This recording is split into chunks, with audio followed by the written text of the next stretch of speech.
Bom, meu nome é Daniel Medeiros Nunes, eu tenho 37 anos e eu trabalho com arte há muitos anos, há mais de 15 anos já.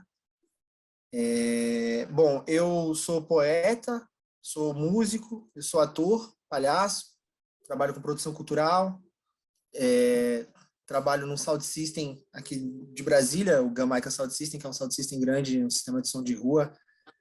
Enfim, eu exerço algumas funções aí dentro da arte aí, né? Algumas espontâneas e outras por uma procura, por estudo e busca, né?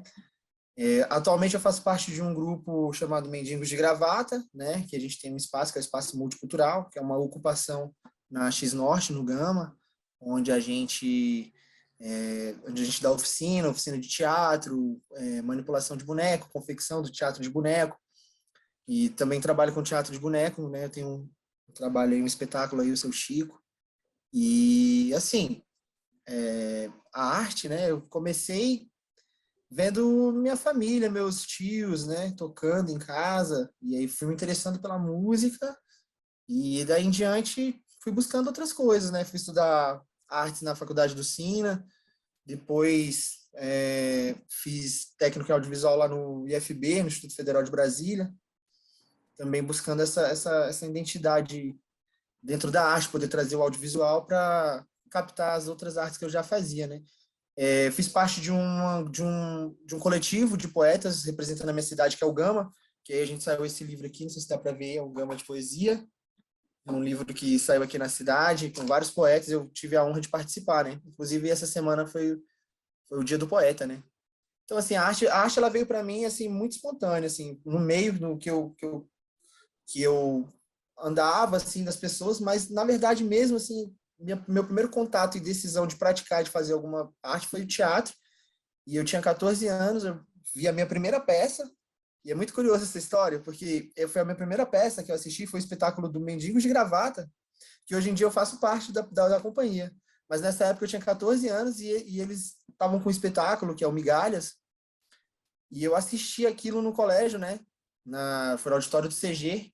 Eu assisti, foi a primeira vez que eu vi uma peça de teatro.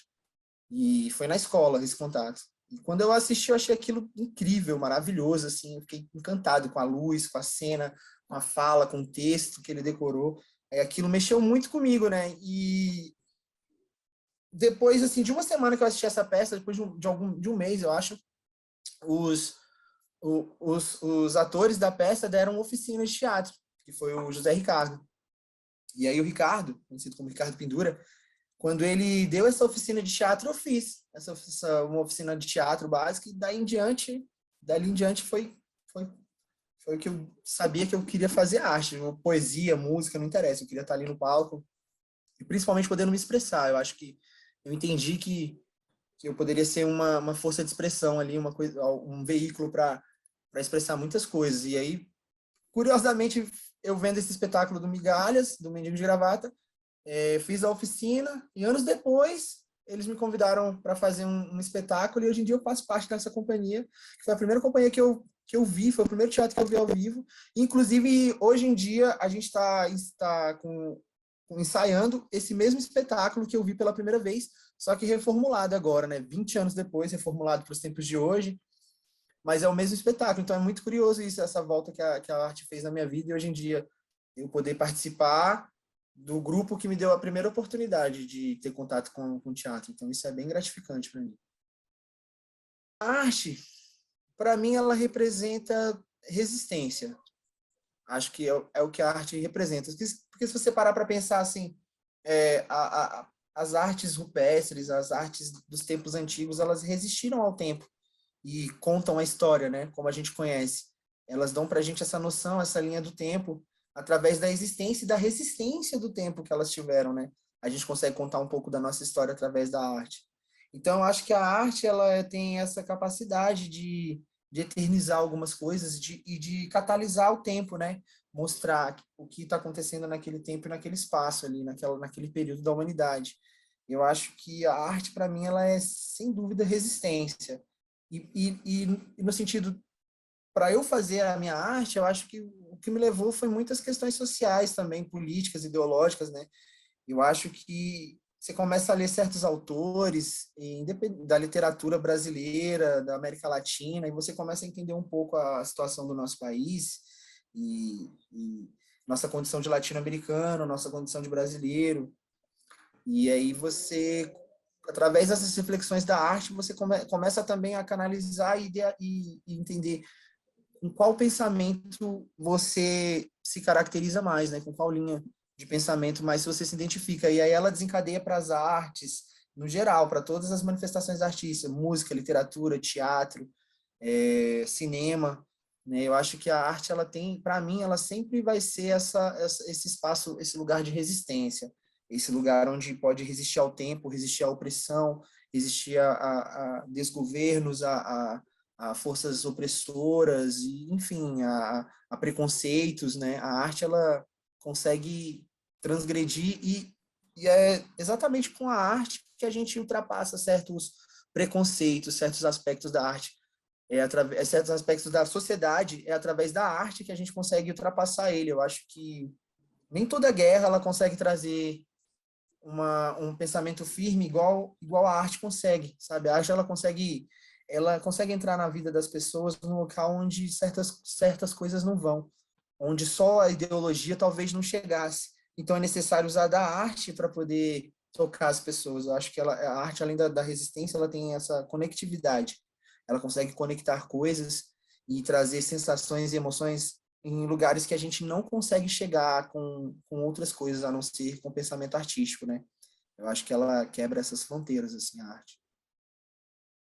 A militância no Partido dos Trabalhadores, eu não sei dizer praticamente, porque minha família toda sempre foi PT. Lá em casa a gente torcia, eu vi o Collor sair, eu vi todas as campanhas do Lula e a gente com muita esperança na nossa casa de ter o Lula como nosso presidente, né? De vir um bom operário da base, da classe trabalhadora, né? Do poder do povo mesmo emergir um presidente. Então, assim, lá em casa a gente é desde muito cedo. Então, eu sempre tive essa militância pelo PT, a gente sempre usou camiseta do PT, a gente sempre militou nesse sentido. Eu sempre tive o PT como referência, como um partido humano que cuidava das pessoas e principalmente do interesse do trabalhador. Eu acho que é o mais importante, que o PT ele sempre foi muito nítido na causa trabalhadora, ele nasceu dessa necessidade. Então, assim, o meu pai e a minha mãe também, eles sempre foram muito PTs, assim, de ter quadro do Lula, sabe? Então, assim, eu acho que, para mim, foi sempre muito natural entender como, assim, essa consciência de classe na minha família, acho que sempre foi muito claro, a gente sempre morou na periferia, a gente sempre foi pobre, né, nessas questões sociais, a gente nunca viveu bem, assim, mas a gente sempre teve a vontade de buscar, né, de se intelectualizar, de buscar coisas, cultura para nossa vida. Então, eu acho assim, que o PT veio justamente com essa consciência de classe né, da minha família, de eu ter a sorte de ter também convivido com familiares que tinham esse pensamento, mas depois ele foi ficando cada vez mais forte e depois eu comecei a trabalhar em alguns projetos do PT e atendendo a minha comunidade através do PT. Então, eu vi o partido conseguir ferramentas sociais para a gente poder trabalhar e militância, né, ela, assim, a identificação com o partido, ela sempre existiu. A gente, assim, graças a Deus, assim, aqui em casa a gente nunca teve afinidades com o pensamento de direita, no sentido de se afastar muito da necessidade da comunidade. Né? O pensamento de direita, ele, assim, ele fala muito em gerar economicamente, né, em geração econômica, mas ele fala muito pouco de reparação, de ferramenta social, né, de igualdade social. Então, assim, acho que a gente nunca se identificou. Então, mas ele foi ficando mais forte no decorrer do tempo, né, e com os governos do PT, que eu fui vendo, assim, na minha família, as coisas melhorarem no sentido educacional, das pessoas, mais acesso, mais pessoas da minha família tiveram acesso a nível superior, acesso à moradia, né, hoje em dia, eu lembro que há uns anos atrás, há 30 anos atrás, assim, muita gente da minha família não tinha casa própria. E foi com os planos do governo do PT, de habitação, que muitos da minha família puderam comprar sua primeira casa. Eu tenho vários primos que se formaram no ProUni. Então, assim, essa mudança ela foi visível na minha vida, na minha sociedade, né? nos programas sociais, nas bolsas educacionais. Eu tenho amigos que fizeram muita coisa porque tinham bolsas, auxílio permanência na universidade, bolsas, e hoje em dia são doutores, vindo de escola pública, que estudaram comigo e são doutores hoje, e todos os meus amigos que são doutores hoje, eles têm uma progressão dentro da educação pública. Desde a gente estudou na primeira série até o doutorado deles na educação pública. E isso só foi permitido por causa do governo do PT, do governo do Lula. E se você pegar meus parentes mais velhos, que antecederam esse período, eles não tiveram... Nossa, a educação nem se comparava a essa educação que foi de alguns anos atrás, antes desse desmonte da educação que a gente está vendo agora. Mas, enfim, e depois de um tempo que era nítido a nossa escolha, a nossa partidária, que era o Partido dos Trabalhadores, que era o PT, que era a figura do Lula, né? Quando isso foi ficando muito claro na minha juventude, não tinha outra coisa. E eu ouvia bandas que me levavam ao pensamento assim, né? Eu escutava bandas que falavam, que protestavam contra o sistema e que me encaminhavam para esse pensamento. Então, assim, a militância depois partiu de trabalhar, como eu te falei, como eu trabalhei sempre com cultura, sempre estive com contato com a comunidade, as coisas foram acontecendo e eu fui conhecendo certos projetos do PT, e até que eu conheci uma galera da Central dos Movimentos Populares, né, que é a Cris, o Dedê e outras pessoas maravilhosas que compõem a chapa, e a gente pôde trabalhar em projetos assim maravilhosos no Distrito Federal. A gente teve em comunidades, eu conheci Brasília inteira, o Distrito Federal inteiro eu conheci com esse projeto, né, de economia solidária que a gente trabalhou. Eu pude estar na Ceilândia, Samambaia, locais que eu talvez não iria por falta até de contato, né, de ter algum motivo para estar indo lá e tal, mas acabei conhecendo vários lugares, São Sebastião, Planaltina, Sobradinho, e vendo trabalhos acontecendo e coisas acontecendo, e eu vi efetivamente o Partido dos Trabalhadores com projetos excelentes nessas comunidades, assim, e tive o prazer de participar e de estar trabalhando também em conjunto com uma galera muito legal e aprendendo muito sobre as necessidades da nossa cidade, que são imensas, né? Brasília ela é muito plural, o DF ele é muito plural, assim, tem as cidades satélites, elas são bem peculiares. Existe uma atmosfera muito, muito comum no Distrito Federal, mas cada cidade satélite tem uma particularidade assim absurda, chega a ser quase um estado mesmo, assim, apesar de serem pequenas territorialmente falando, mas existe uma cultura, uma concepção cultural que é de grande valiosidade mesmo, assim, bem valiosa, e eu tive o prazer de participar pela militância, né, através do PT e dos projetos que o PT desenvolveu nessas comunidades. A gente teve a honra de poder estar colaborando. Então, a arte e a cultura, né? A cultura, ela é vivíssima, né? Vivíssima, vivíssima. Ela se movimenta e se modifica o tempo inteiro, né?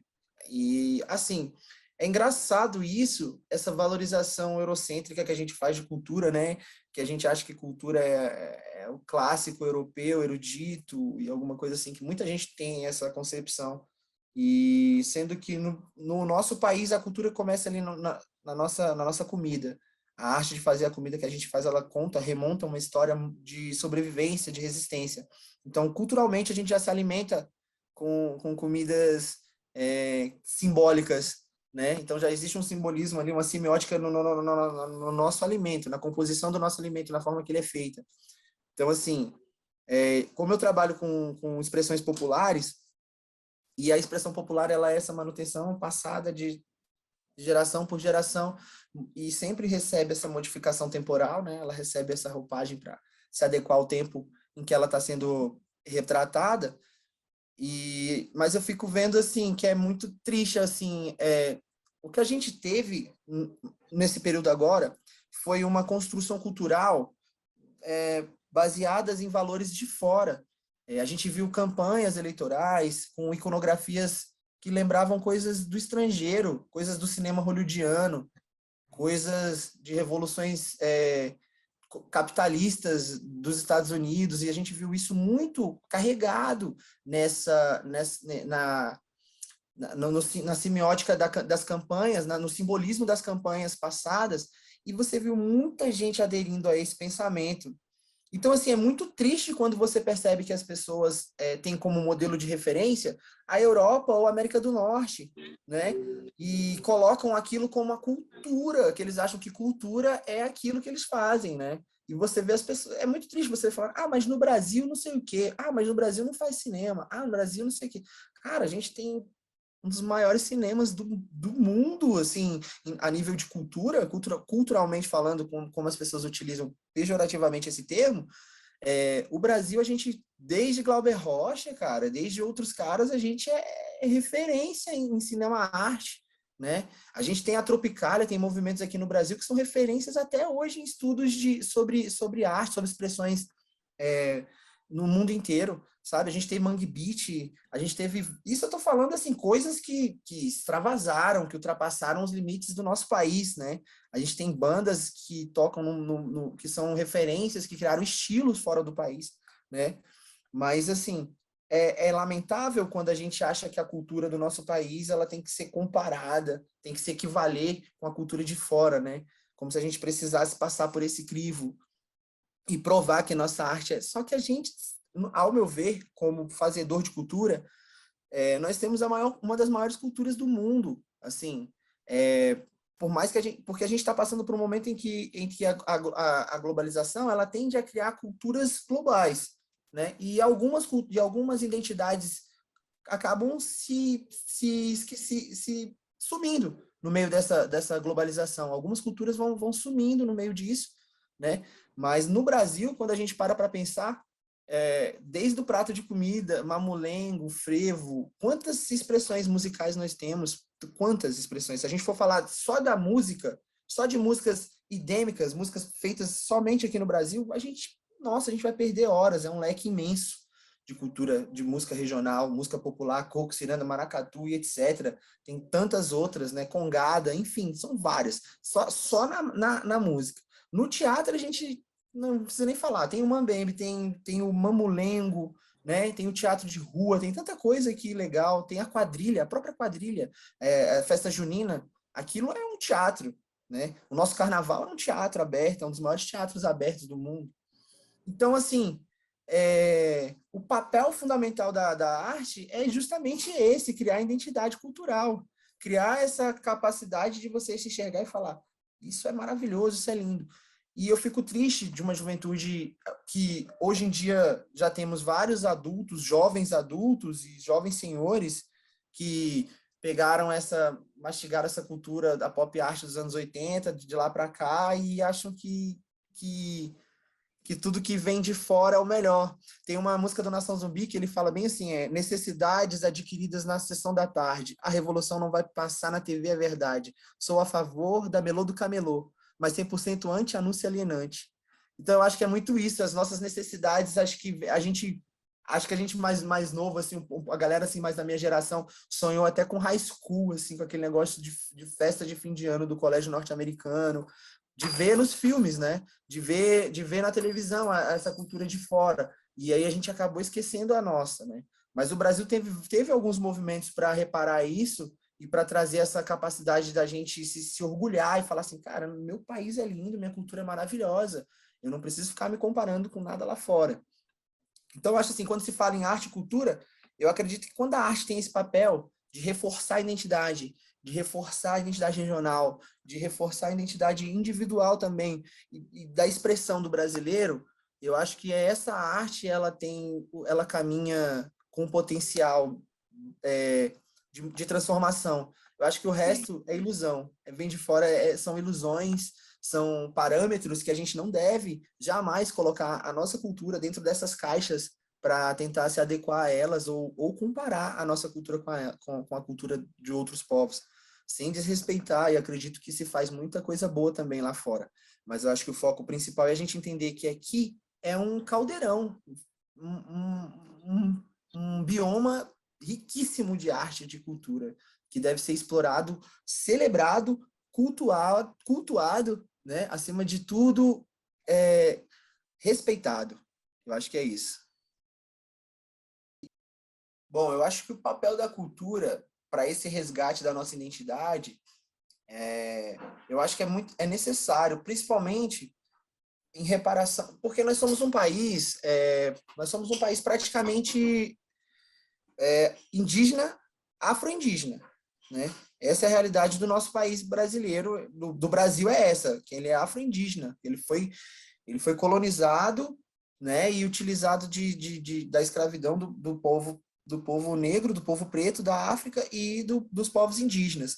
Então, eu acho assim que o papel da arte nesse momento agora é tentar resgatar essas expressões dos povos indígenas e do povo africano, do povo preto brasileiro, né, da cultura afro-brasileira. Eu acho que a arte, ela nesse momento, ela tem que estar focada nesses aspectos, justamente para a gente tentar trazer de volta para a nossa sociedade o valor, né, e principalmente a reparação histórica de um povo que tanto ajudou a construir a nossa identidade, que tanto ajudou a gente, que a gente tanto maltratou e tratou de forma indiferente, né? E se a gente não se levantar e não entender que essas são pautas obrigatórias, diárias a serem reforçadas, a gente vai continuar com esse descaso e com essa desigualdade. Eu acho que toda a desigualdade no nosso país, ela parte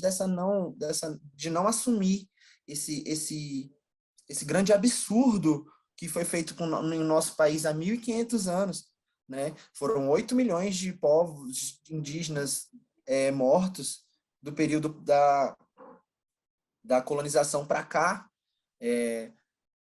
O número de pessoas escravizadas no continente africano, então, é absurdo, né?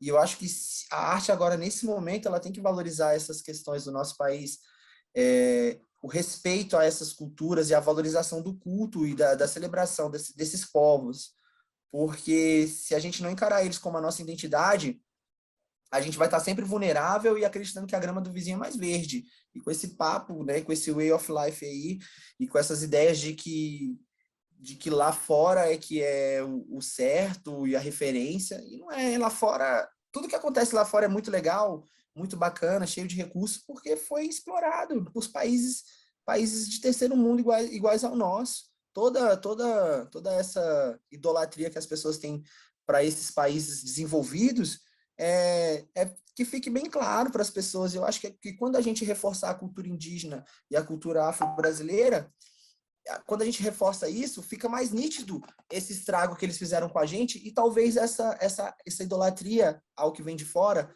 ela vai diminuindo cada vez mais quando a gente vai entendendo a real exploração que foi feita no nosso continente, que não é descoberta, foi uma invasão, né? Então, acho que quando a gente tem parte para essa consciência que o nosso país foi invadido, a cultura do nosso país passa a ser mais valorizada por nós e mais rica, porque nós sabemos que ela foi desenvolvida no meio de todo esse processo de roubo, de opressão, de extração, né? Que foi feito aqui no nosso continente, e mesmo assim a gente se desenvolveu e criou arte, criou cultura. Então, eu acho que o papel fundamental da arte nesse momento é reforçar essa reparação histórica. Existe um abismo, né? O abismo social, ele cria um distanciamento da arte assim gigantesco, né? A não ser a arte que é produzida ali na comunidade, a arte local. Brasília, ela tem vários aparelhos, né, culturais disponíveis, gratuitos alguns, tanto para ocupação quanto para exibição, para assistir, para estar lá, né? Mas a gente tem que entender que Brasília, o projeto do avião, por si só, ele já vem para separar, ele já é distante da comunidade, ele já é bem distante. Né? Se você pega relatos aí de que no início da construção de Brasília, tinha situações ali das cidades mais para baixo do Distrito Federal, no final de semana, o ônibus não dá acesso até o plano piloto, para que os operários não viessem para o plano piloto, não coabitassem, não ocupassem junto com a comunidade do plano piloto. Então, assim, Brasília ela já tem essa característica, né? Ela já tem essa arquitetura que propicia essa dificuldade de acesso, né? Que as distâncias das quadras e a falta de um transporte público adequado já impede o cidadão, né, da cidade satélite de estarem ali. Então, assim, o preço da passagem também já influencia bastante, a falta de metrô e dessas coisas, de talvez, como Brasília tem esses aparelhos, né, ocupá-los, e por ser no centro, talvez, de certa forma, criaria um ponto de ligação entre as satélites para poder estar fomentando arte e cultura. Mas, na realidade, não. Tem o valor das passagens, né? Tem o transporte, que não favorece, e todas essas coisas. Então, eu acho assim que a comunidade ela tem muita vontade de acessar a arte e cultura, ela não tem esses aparelhos, né? Justamente nesse sentido, ela não tem. O Gama tem mais de quase 15 anos que o cinema do Gama está estragado, né? Que está sucateado, o cinema. E era um cinema, não só cinema, lá era um cinema e teatro. Então tinha show, tinha apresentação teatral nesse cinema. E hoje em dia não tem. E é uma realidade para várias cidades satélites do Distrito Federal também tem essa realidade, né? Algumas as que tem cinema só no shopping, porque no shopping tem cinema. Mas o teatro mesmo, tem pessoa em Brasília que nasce, morre em Brasília e nunca foi ao teatro, né? O que é interessante? Temos aparelhos monumentais, certo? Que talvez a cidade satélite não tenha condições de construir um igual, tecnologicamente, infraestrutura, nesse sentido, talvez não. Dar acesso a esses aparelhos da comunidade, criar esse acesso, esse vínculo da comunidade também poder estar indo lá, eu acho que isso é muito interessante também. Mas o principal mesmo é a criação dos espaços nas comunidades, né? Porque até mesmo a identidade da comunidade ela começa a se expressar. O Gama tem vários não, mas tem alguns locais que tem apresentação teatral, né? Eu posso citar o Valdecir, que tem o Espaço Semente, tem o Voar, que fica no setor industrial do Gama, que é linda, inclusive a gente se apresentou sexta-feira lá no Festival de Cultura Online. Tem o Voar, tem o Bagagem, tem também um anfiteatro, um pouco de teatro no espaço dele. Então, assim, no Gama, quem fomenta, quem faz a arte, está tentando criar esses pequenos espaços para que possa acontecer. Hoje em dia tem o Sesc também, do Gama, que tem um teatro excelente e algumas montagens vão para lá também. Mas é isso que você falou, eu acho que criar o acesso na comunidade, restaurar esses espaços que já existem nas comunidades, criar novos nas comunidades que não há nenhum tipo, e principalmente reforçar essas iniciativas independentes, como desses amigos que eu citei. Enquanto o transporte público for lucrativo, a gente nunca vai ter um transporte público que vai atingir mesmo a comunidade, né? Ele tem que ser um transporte que atenda a comunidade, né? Ele tem que criar, tem que se manter, gerar uma forma de se manter, mas quando ele é na perspectiva do lucro, ele dificilmente vai atender a comunidade como ela precisa. Eu vou ler uma poesia que está no nosso livro, que é um Gama de Poesia. E aí Beleza. eu vou ler a minha poesia que está aqui, beleza?